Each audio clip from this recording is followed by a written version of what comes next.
I still laugh at this year's COD because in the past people lost their minds when there were 3 old maps at launch, and now all the maps were old. Couldn't be more excited. I totally understand that. So I think the key to Modern Warfare 3 is going to be consistent launches of new maps. Like, I think what they do with maps, the way that seasons have worked in the past little while, is kind of archaic. And what I mean by that, I should have killed him. What I mean by that is we get these big drops every 2 months. That is like, okay, you get 3 new maps, blah, blah, blah. That's our Guardian, right? Yeah. Where am I getting shot from? And I think what a better system would be is, yeah, have your new seasons, but have it planned out. There's a guy behind me. Have it planned out so that instead of all of your maps coming out at once, you get one every week or one every 2 weeks. There's a dude behind me. And then the content is constantly coming. And same with modes. If a new map comes out 1 week, have the mode come out the 2nd week. And then they have their weekly challenges, which are said to be giving us aftermarket parts, which is essentially a new weapon on an old weapon, which honestly for content, I am gonna die. For content is a really good idea. I should have challenged that, but I already started reloading. That's a completely my fault. But yeah, I think that is going to be the key to Modern Warfare 3 this year. You're coming this way. Oh, but it's my fault. Slow reaction time.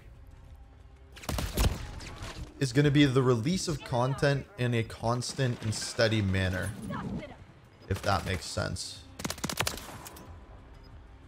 I think that's definitely something that they could do better. Because why does everything need to launch at once? Like, yes, you can have your big launches and have your characters and have your battle pass be updated. I don't like where I am right now. But there's no reason for everything to happen in one day. Like, I get it. They want that hype cycle, but what's better, to have that hype cycle or have consistently people coming back to your game? GG's in slasher. JG's. I don't know who said that, but JG's. So the other thing, like, I kind of said this the other day on stream, but we were talking about Advanced Warfare and how there was that RNG system. Let's play Domination. There was kind of that RNG system in Advanced Warfare where every hour or so you'd get a supply drop. In that supply drop, you had a chance of getting the best weapons in the game. And that kept the game alive longer because people were searching for these weapons for such a long time. And then they would introduce new variants. And then you try to unlock them through the supply drops. And yes, you could pay for them. And that part sucked. But it kept people playing the game longer. And if they're doing what they say they're doing with these aftermarket parts, where every week they give you a challenge to unlock this aftermarket part, I think it's a really good idea. The problem is they have to stay on top of it. So put it this way. If every single week, say their updates come every Thursday, and Thursday they introduced a new challenge for aftermarket parts. And then on Monday, they introduced Warzone intel. And then on Tuesday, they introduced a new map, because every second week they introduce a new map. And then on Wednesday, they introduce a new game mode. And then the Thursday again, then you have a new weekly challenge with a new aftermarket part. And this happens week after week after week. People are going to be playing that a lot longer and keeping people involved. It also gives me a lot of content to make for the game, which will keep people involved and keep people playing for longer. I think it's a really good way of keeping interest. I think a lot of people stopped versatility, as you're saying. I think a lot of people stopped playing after season 2, because if I go back and look at my views, generally speaking, Modern Warfare 2 did decently until about midway through season 2, kind of when the raid came out. And then I think people just got sick of it and realized nothing's changing. And I think exactly what you're saying is people are worried about getting this game because of the same reason. It's also a Modern Warfare game. Are you sniping down the middle? I always run this route and I always regret it, but no one's there. There's a guy up B. Enemy securing Bravo. That felt like my bullets weren't registering. Enemies taking Bravo. Like, I don't know what those weekly challenges will be or if that is something they're considering consistently doing, but I think it's a good idea UAV on station. because the things people care about is new weapons, oh, we're going to have guys that just keep going for this ladder. Oh no. Losing Charlie. Shouldn't have reloaded. I'm reloading too much. I just realized that. Enemies taking Alpha. I think it's okay to go crazy with the challenges. Like if you have a... Why are you there? Lost Alpha. If you have a weekly challenge that's like, get 100 headshots with pistols, unlock this aftermarket part, like it's worth it. And then they said that even after those weekly challenges are done, they are going to add ways to unlock them in game, which to me is good, but I don't know how that'll work.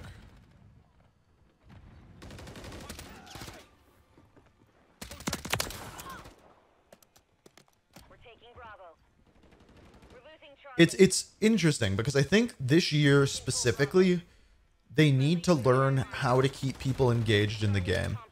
And it's something I don't think that they've done for a very long time because they simply rely on their big launches. They rely on Season 2, Season 3. Securing I got nuked there. And I think this year, because they're doing back-to-back Modern Warfare games, they need to learn how to keep people engaged for more than just months at a time. Okay, I have two guys coming out over here.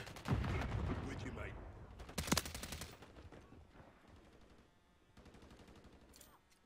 We've secured the lead.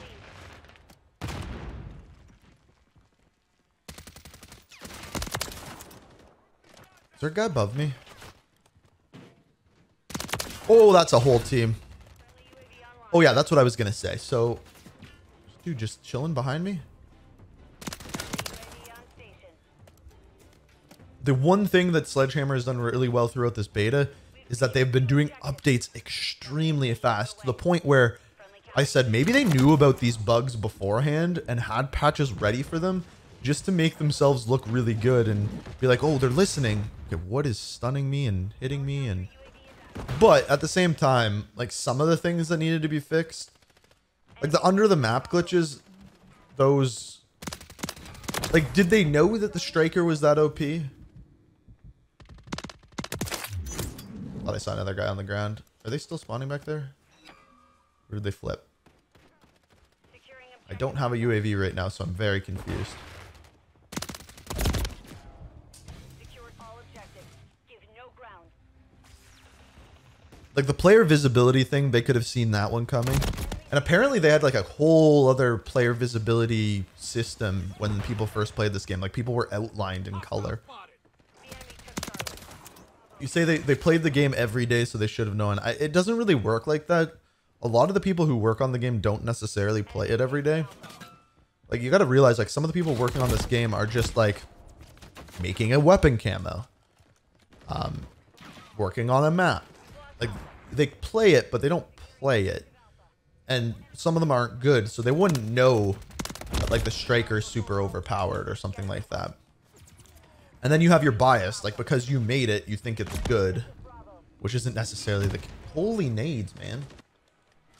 Yeah, and also like, yeah, they don't play the game like us. And like even like when I make a video, for example, I'm just gonna capture this because I don't know what else to do. On the run. Keep When I make a, friendly counter UAVs online. and you're behind me, okay. Securing objective. When I make a video, I may think this video is amazing, and then someone will watch it and point out to me, they're like, oh, well, you said literally 17 times in this video, like, what a horrible video. And I'm like, shit. Because you make it, you think it's good no matter what. Like, you put effort and time into something, you want it to be good. So that's how you see it. And then when, like, a beta comes out like this, you're like, oh, the gun that I made, yeah, it turns out it's super broken.